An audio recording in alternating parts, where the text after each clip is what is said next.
Hi, നമുക്കിന്നൊരു ചക്കപ്പുഴുക്ക് ഉണ്ടാക്കാം കേട്ടോ. അടുത്ത വീട്ടിൽ നിന്ന് കിട്ടിയതാണ് ഈ ചക്ക. ഒത്തിരി കാലമായി ഞാൻ ചക്കപ്പുഴുക്കൊക്കെ ഉണ്ടാക്കി കഴിച്ചിട്ട്.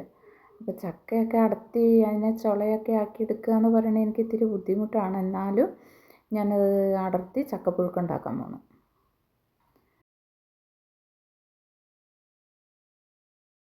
നമുക്ക് ഈ ചക്കയെ മുറിച്ചിട്ട് ഓരോ കുഞ്ഞു കുഞ്ഞു കഷ്ണങ്ങളാക്കി അതിൻ്റെ ഉള്ളിൽ നിന്നും ആ ചുളകളൊക്കെ വേർപെടുത്തി എടുക്കണം. അത് ഇത്തിരി പ്രയാസമുള്ള കാര്യമാണ് എനിക്ക്. വീട്ടിൽ ഞാനിതങ്ങനെ ചെയ്യാറില്ല. എന്നാലും കുഴപ്പമില്ല, ഇത്തിരി കഷ്ടപ്പെട്ടിട്ടാണെങ്കിലും വേണ്ടില്ല, ഇത് ചക്കപ്പുഴുക്ക് ഉണ്ടാക്കാമെന്ന് വിചാരിച്ച് ഞാൻ സ്റ്റാർട്ട് ചെയ്തിരിക്കുകയാണ്. നമുക്ക് ഈ ചക്കയൊക്കെ അടത്തി കഴിഞ്ഞിട്ട് ഇനി വരാം. ചക്കച്ചുളകളൊക്കെ വേർപെടുത്തി കഴിഞ്ഞു. ഇനി കയ്യിലെ അരക്കൊക്കെ ഒന്ന് കളഞ്ഞിട്ട് ഈ മടൽ നമുക്ക് പുറത്ത് കൊണ്ടുപോയി കളഞ്ഞിട്ട് വരാമേ.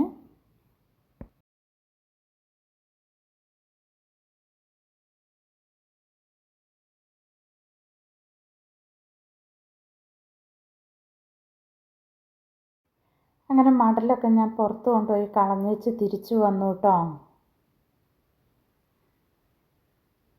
ഇനി നമുക്ക് ഈ കത്തിയിലെ അരക്ക് കളയാം. അതിന് ഞാൻ ചെയ്യാറ് ഇങ്ങനെയാണ്, വളരെ എളുപ്പമാണ് കേട്ടോ ഇത്. ഒന്ന് ചൂടാക്കിയതിന് ശേഷം ഒരു പേപ്പർ കൊണ്ട് തുടച്ചെടുത്തിട്ടുണ്ടെങ്കിൽ നല്ല ക്ലീനായിട്ട് കിട്ടും കത്തി. ഇങ്ങനെ കാണുമ്പോൾ ഗ്യാസ് പോകുമെന്നൊക്കെ ഉള്ളൊരു വിഷമം ഉണ്ടാവും, എന്നാലും കുഴപ്പമില്ല. മറ്റ് എണ്ണയൊക്കെ തേച്ച് വടിച്ചൊക്കെ കളയണേലും എളുപ്പമായിട്ട് എനിക്കിതാണ് തോന്നിയിരിക്കുന്നത്. കത്തി നല്ല ക്ലീനായിട്ടിരിക്കും. നമുക്ക് ഈ ചക്കച്ചുളയുടെ ചകണിയൊക്കെ കളഞ്ഞതിന് ശേഷം അതിൻ്റെ ഉള്ളിൽ നിന്ന് കുരുവും കളഞ്ഞ് വേർപെടുത്തി എടുത്തിട്ട് ചെറിയ ചെറിയതാക്കി അരിഞ്ഞെടുക്കാം. എൻ്റെ വീട്ടിലേക്കൊക്കെ ചക്കപ്പുഴുക്ക് ഉണ്ടാക്കുമ്പോൾ ഇങ്ങനെയാണ് കേട്ടോ അരിഞ്ഞെടുക്കാറ്. ചെറിയതായിട്ട് അരിഞ്ഞെടുത്തിട്ട് അത് അരപ്പൊക്കെ ചേർത്ത് അടുപ്പിൽ വെച്ച് വേവിച്ചിട്ട് കൂട്ടി ഇളക്കി എടുക്കുകയാണ് ചെയ്യുന്നത്. ഇപ്പം ഞാൻ അരപ്പൊന്നും ചേർത്തല്ല, ഞാനിത് കുക്കറിലാണ് വെക്കാൻ പോണത്. അങ്ങനെ ചക്ക അരിഞ്ഞ് കഴിഞ്ഞ് കൈയോടെ തന്നെ ഈ ചകിണി കാര്യങ്ങളൊക്കെ പുറത്തോട്ട് ഇട്ട് കളഞ്ഞാൽ കൗണ്ടർ ടോപ്പ് വൃത്തിയായി കിടന്നോളും. എല്ലാ കാര്യങ്ങളും അപ്പം തന്നെ വൃത്തിയാക്കിയിട്ട് കഴിഞ്ഞാൽ നമ്മുടെ കൗണ്ടർ ടോപ്പൊക്കെ എപ്പോഴും വൃത്തിയായിട്ട് കിടക്കും കേട്ടോ. പൊടിയൊക്കെ അങ്ങനെ കിടക്കുന്ന കാണുമ്പോൾ എനിക്ക് എന്തോ ഒരു ബുദ്ധിമുട്ട് പോലെ തോന്നും. അപ്പം ഞാൻ ഓരോ ജോലികൾ കഴിയുമ്പോഴും അപ്പം തന്നെ കൗണ്ടർ ടോപ്പും അടുക്കളയൊക്കെ വൃത്തിയാക്കിയിടും. 2 ചക്കക്കുരു താഴെ വീണ് അതെടുത്ത് വെക്കുകയാണ്. നാളെ എനിക്ക് ചക്കക്കുരു വാങ്ങാൻ വെക്കണം. അങ്ങനെ ഞാൻ ചക്ക അരിഞ്ഞത് കുക്കറിലിട്ടിട്ട് വേവിക്കാൻ വെക്കാൻ പോവുകയാണ്. ഇതോടൊപ്പം തന്നെ ഞാൻ ചക്കയ്ക്ക് ഉപ്പ് ചേർക്കുന്നുണ്ട്. ഉപ്പ് ഞാൻ സ്വല്പം വെള്ളത്തിൽ കലക്കി ചക്കയിലേക്ക് ഒഴിക്കുകയാണ് ചെയ്യുന്നത്. അപ്പോൾ എന്താണെന്ന് വെച്ചിട്ടുണ്ടെങ്കിൽ ചക്കയ്ക്ക് പാകമായിട്ടുള്ള വെള്ളവും കിട്ടും, ഉപ്പ് ചക്കയിലൊക്കെ എല്ലാ സ്ഥലത്തും ഒരുപോലെ പിടിക്കുകയും ചെയ്യും. അങ്ങനെ ഞാൻ ചക്ക കുക്കറിലാക്കി വേകാൻ വേണ്ടി വെക്കാൻ പോവുകയാണ് കേട്ടോ. ഇൻഡക്ഷൻ കുക്കറിൽ തന്നെ വെക്കാം. ഇനി ചക്ക വേകുമ്പോഴേക്കും നേരത്തെ ഞാൻ കഴുകി വെച്ചിരിക്കുന്ന പാത്രങ്ങളൊക്കെ ഉണങ്ങിയിട്ടുണ്ട്, അതൊക്കെ എടുത്ത് യഥാസ്ഥാനത്ത് വെക്കുകയാണ്.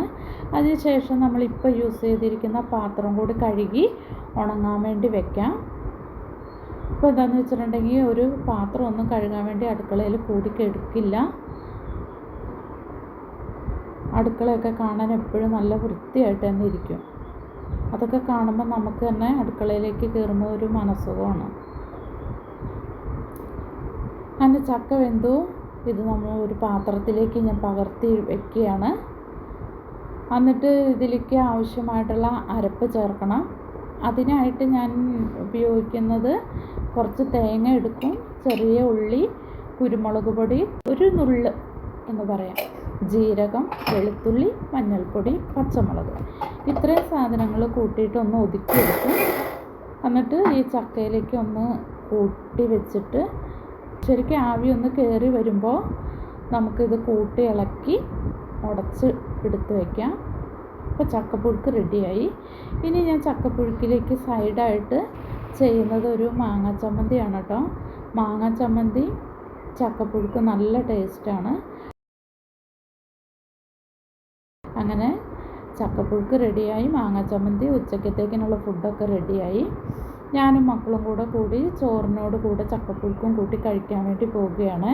അങ്ങനെ ഇന്നത്തെ എൻ്റെ കൊച്ചു വിശേഷങ്ങൾ ഇത്രയേ ഉള്ളൂ. ഈ വീഡിയോ ഇവിടെ വെച്ച് ഞാൻ സ്റ്റോപ്പ് ചെയ്യാണ്. എല്ലാവരും എൻ്റെ വീഡിയോ കണ്ടു കഴിയുമ്പോൾ ലൈക്കും സബ്സ്ക്രൈബും കമൻറ്റും ഒക്കെ ചെയ്ത് എന്നെ ഒന്ന് സഹായിക്കണേ. നിങ്ങളുടെ എല്ലാവരുടെയും സഹായങ്ങൾ പ്രതീക്ഷിച്ചുകൊണ്ട് തന്നെ ഞാൻ ഇന്നത്തെ വീഡിയോ സ്റ്റോപ്പ് ചെയ്യുന്നു. ബൈ.